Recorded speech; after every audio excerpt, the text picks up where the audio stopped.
développement. Beaucoup de pays avaient loupé ces objectifs, mais maintenant, on a transcendé pour annoncer les objectifs de développement durable. On espère que cette fois-ci, ceux qui avaient raté le train autrefois puissent prendre le bon rail pour arriver à destination. Alors c'est important de ne laisser personne, parce que s'il y a des frustrations, s'il y a des gens qui se sentent lésés et tout, la démarche est biaisée au départ. On a besoin de tout le monde, à l'instar de l'homme, à l'instar de la femme, pour pouvoir contribuer au développement. D'où la RDC pense qu'on devrait appliquer maintenant. C'est pas demain qu'on attendrait pour appliquer la parité homme-femme. C'est parce qu'il y a encore beaucoup de freins autour, du genre mariage précoce qu'on inflige aux petites filles, aux femmes, des travaux forcés, le harcèlement sexuel, les harcèlements domestiques au niveau du travail et tout. Il faut que ça cesse pour que la femme, autant que l'homme,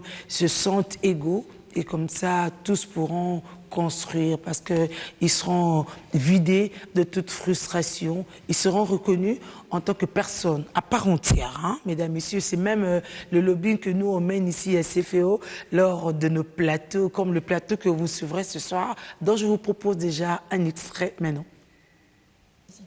Le ministère de tutelle, il y avait des filles qui étaient à la maison, pas par manque de volonté, mais par problème des moyens. Mais lorsqu'il y a ces processus qui a été mis en œuvre, cette campagne qui a été lancée, où l'on pouvait même faire payer les frais de ces filles pour qu'elles soient à l'école, et d'autres qui participaient, qui étudiaient gratuitement. Mais aujourd'hui, s'il faut faire une évaluation, Madame Nepa, sur les statistiques, quel pourcentage pouvez-vous octroyer à cette campagne? Est-elle une réussite ou bien il y a quelques avancées, il y a des petits problèmes que vous allez arranger? C'était une réussite parce qu'avant cette campagne-là, on avait moins de 50% de filles à l'école. Les dernières statistiques de l'année scolaire 2014-2015 nous donnent 78,4% de filles dans le milieu urbain et 60,4% de filles dans le milieu rural. Sur l'étendue du territoire national? Oui, sur l'étendue non pas de Kinshasa, sur l'étendue du territoire national. Et vous constaterez qu'au niveau du pays, surtout dans les banlieues et les milieux ruraux, les filles ont des problèmes de scolarisation, non par elles-mêmes, mais par les parents. Il y a beaucoup de problèmes.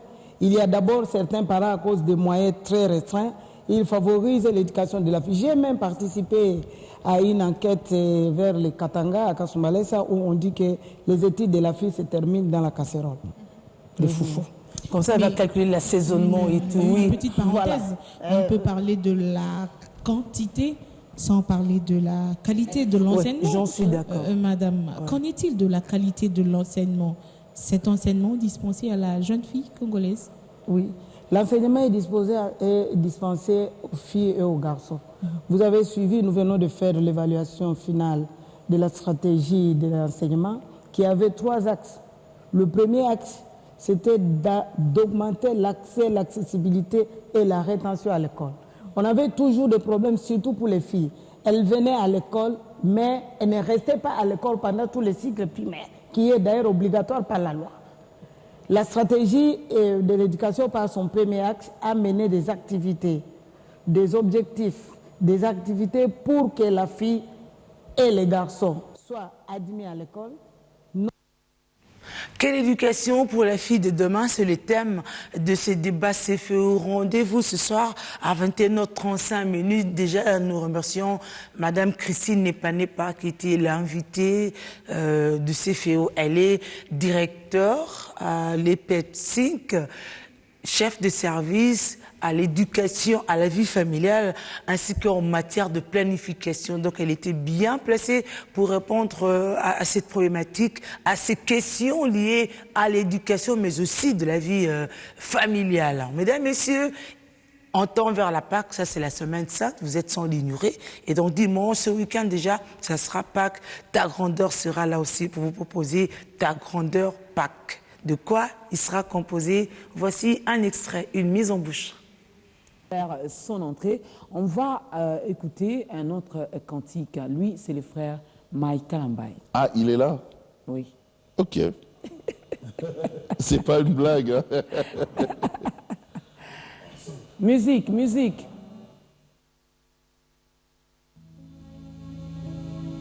Tango bato batu na kangai, okuza pena yo. Yesu aza na bomoi ata liboso na ngai molingi libalenda mona ngambo nayebi yo kosala nzela namona pole oyo bato bakokosala te kosalaka yango yango natatoli na loyembo talisambe iyo lipata etambwisaka bomoi nanga mabutu. Est-ce que mon sentiment répète la taille au mololo? Non. C'est la fête, nous célébrons la résurrection de notre Seigneur Jésus-Christ. Alors quoi de mieux que d'être souriant, dans la joie. Vous le célébrerez comme une loi perpétuelle pour vos descendants. Et quand Jésus-Christ est venu, il a célébré la Sainte Seine. Et il a dit, faites ceci en mémoire de moi. Donc, c'est un souvenir. Il a dit, chaque fois que vous le ferez, faites-le en mémoire de moi. Donc, je voulais... Je me suis vu en train de dormir un soir. Ça, c'est un témoignage. Je vais fermer la parenthèse vite. Mais un soir, une nuit, je dormais. J'ai eu ce qu'on appelle des attaques la nuit. Donc, je me suis vu en train d'être emporté. Mon corps et mon esprit, mon âme, on m'est porté. Je n'arrivais même pas à bouger. Ce que les autres appelleraient bandoki. Sans avoir vu. Le frère Benjamin va ajouter quelque chose. J'aimerais juste des prophètes. Il est ressuscité. Voilà. Et l'image du Nouveau Testament. Et la Pâque a eu son effectivité dans la mort de Christ. Quand Christ est mort, au fait, la Pâque est devenue effective. Ça, c'était dans l'Ancien Testament. Mais nous sommes sous la grâce. Nous sommes sous le Nouveau Testament. Nous sortons de l'esclavagisme.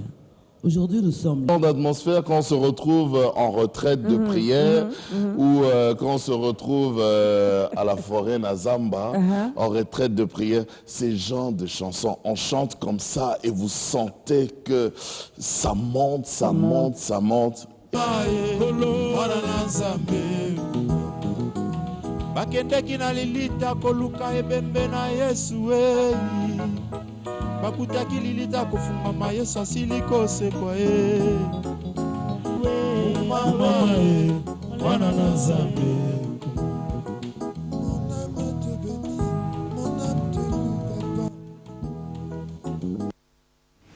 Ça, c'est la Pâque, les chrétiens qui célèbrent la résurrection du Christ, le sens, le fondement même de la vie chrétienne. S'il n'était pas ressuscité, il semble que la chrétienté n'aurait pas eu son sens, n'est-ce pas?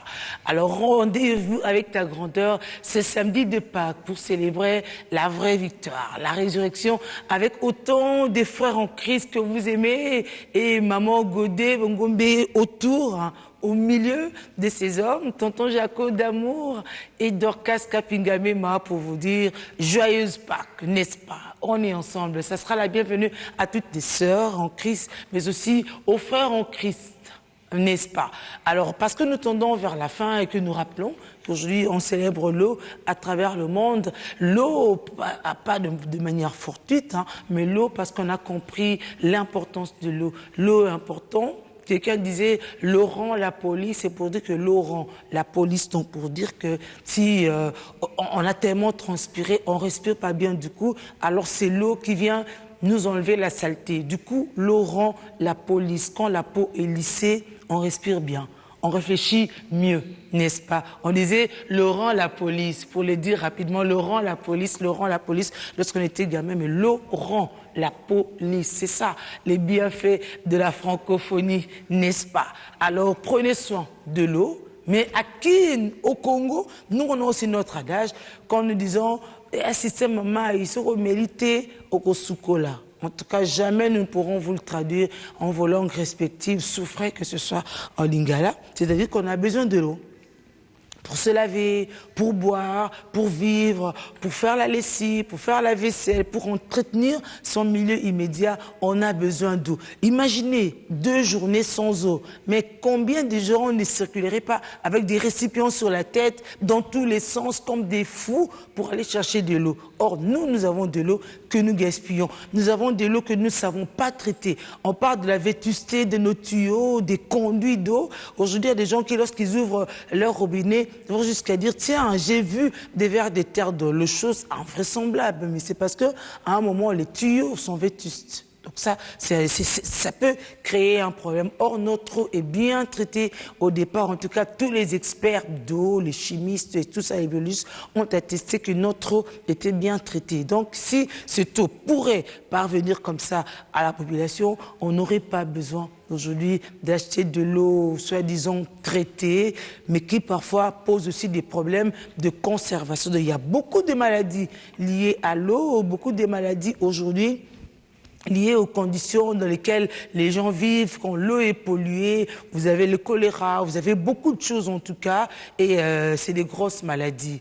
Pour pallier, traitez votre eau, prenez soin de votre eau. Et ça, c'est possible avec un peu d'intelligence, avec une bonne politique. Un karaoké, c'est ce que nous signe Julia et Pomo. Et je vous dis merci et au revoir.